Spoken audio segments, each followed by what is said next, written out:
Welcome back to SwitchCorner. My name is Alex and today we're going to be taking a look at what's releasing over this next week on the Nintendo Switch and what may be worth a bit of your cash. Now, as always here, I don't cover everything, rather those games that are catching my eye. So if I do miss anything you think it might be worth a look, let me know in the comments down below. I know one thing though, it's a big week as we start to see some heavy hitters drop.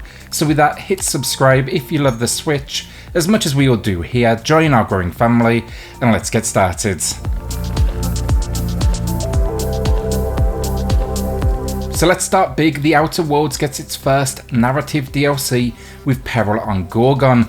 Here, the crew of the Unreliable, they receive a mysterious message and basically set out to a now abandoned asteroid. It was once a scientific and research lab, so you've got to get to the bottom of the message you received, figure out what they were doing, and then of course face off with a ton of different enemies. While the core gameplay remains of course the same, expect new locations, weapons, and customization. If you do own the base game as well, you can pick this up solo, or if you're new to the series, you can pick up what's called the Board Approved bundle. This packs in the base game as well as another upcoming DLC that's going to be released later in the year. That one is called Murder on Eridanos. Aground wasn't a game that initially caught my eye, but then I took a look at Steam where the game is already available, and now consider me day one with this one as it holds a 10 out of 10 rating with around 800 reviews, which is not bad at all. Here though, you are one of the last human survivors of a crash. You're on this strange planet or island I guess, and now you must craft, mine, build and battle it out to survive.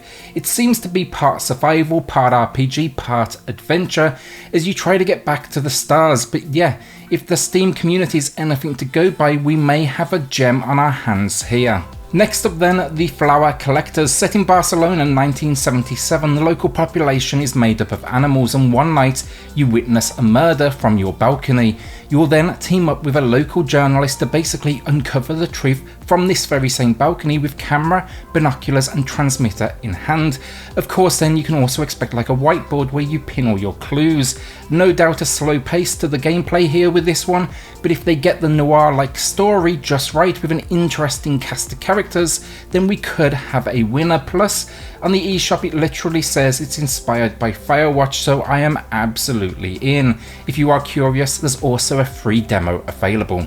So this is definitely a risky one, but negative, The Way of the Shinobi. It's a 2D hardcore platformer set around a ninja. Anything that remotely sounds like Ninja Gaiden to me, I will take a look at. And this is also super budget, so yeah, the unique art style, potential for the gameplay, I'll be for sure looking for reviews.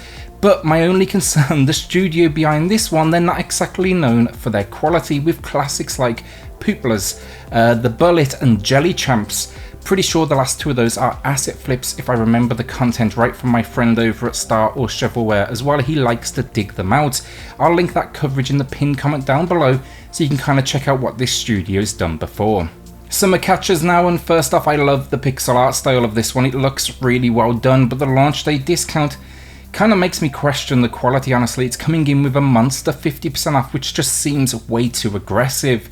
Fortunately though, if you like the look of it, it has a free demo to check out. It's a mystical driving adventure, and it's basically bringing together 2D racing, story, rhythm and puzzle moments.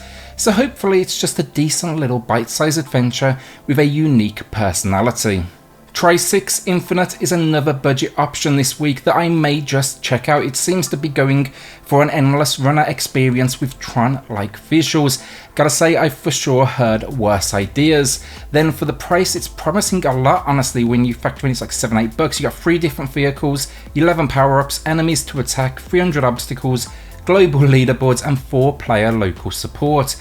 I'm curious to see honestly how this all comes together as an endless runner.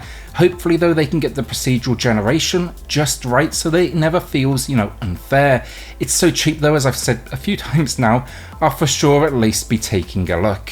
Next up then, Undermine, which seems really well respected and I'd honestly never heard of it before, but reviews on other platforms, they're great. And I did check out some footage and I gotta say, it definitely looks like my sort of game. It's an action-adventure roguelike with RPG elements, and it seems the idea is dive into these mines, face off against enemies and boss moments, and try of course not to die if you at least don't want to start that run again. with a whole lot of items, weapons, upgrades though. The reviews though seem to suggest it's got that repetitive loop that locks people in, and I'm going to check out a few reviews myself of this Switch build, see if it's worthy of standing next to, you know, the greats, as we don't exactly struggle for roguelites, so it's definitely got a lot of competition. So I think this one, no doubt for many, it's going to be one of the biggest releases of the week. That is Little Nightmares 2 coming from Bandai Namco. It's a follow-up to the well-loved original, and again we're returning to a world of horror. This time we're a young boy by the name of Mono who is making his way through a world that's been distorted. With 6 as your guide, hopefully this can, you know, just build upon what the original, you know, created. Not the cheapest of games, this one, but I am excited to check it out. I just want to see if it's kind of a bite-sized adventure like the original experience. It took around 3 to 4 hours, or if we're seeing a more kind of like extended adventure here with this one. It has a free demo too though, if you do want to check that out first before you drop the cash. So our penultimate game of the week then, this is Gorgon Returns. Acquired taste for sure. It's a rail shooter where you have to shoot girls that have basically been possessed, and you shoot them with a pheromone gun. Your best bet, the ecstasy shot. I actually did play the original though for the channel, and it's nothing over the top or anything like that, honestly, but I imagine this is very much more of the same, and you'll know already if it's gonna be for you. Promising then full voice acting and DLC preloaded, no doubt fans will be impressed. So our final game of the week then, it's an obvious one, but Super Mario 3D World and Bowser's Fury. Let me know in the comments below, will you be adding this one to your collection day one like me, or are you just going to be, you know, holding off just for the time being? Honestly, I gotta say, I wasn't really that bothered about this when it was announced. You know, it's a Wii U port, we've seen plenty of them already, and don't get me wrong, it's a great game, but did I want to play it again? I wasn't really sure. You know, there's new and improved features, but it wasn't like, you know, blowing my mind basically. Then they announced Bowser's Fury, and yeah, I was near instantly sold, and my pre-order went in. You know, the whole idea of Lake Lapcat and working with Bowser Jr. just sounds too good to wait on. No doubt it will impress, and I will be playing this one day of release, and you can of course expect coverage here on the channel. For me though, this one, it's all about that online multiplayer. That's what I cannot wait for.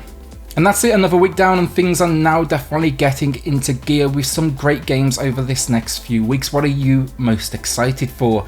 For me this week, what we've seen, I'm thinking like Mario, Little Nightmares, and probably Flower Collectors. That's my top 3. With that though, a shout out to the patrons of the channel who are just going above and beyond to support SwitchCorner. It helps more than you know, so thank you all so much. If you do want to check that out for yourself, I have linked it in the video description down below. Then hit subscribe if you love the Switch as much as we all do here. Join our growing family, and I'll see you all on the next video. Thanks everyone.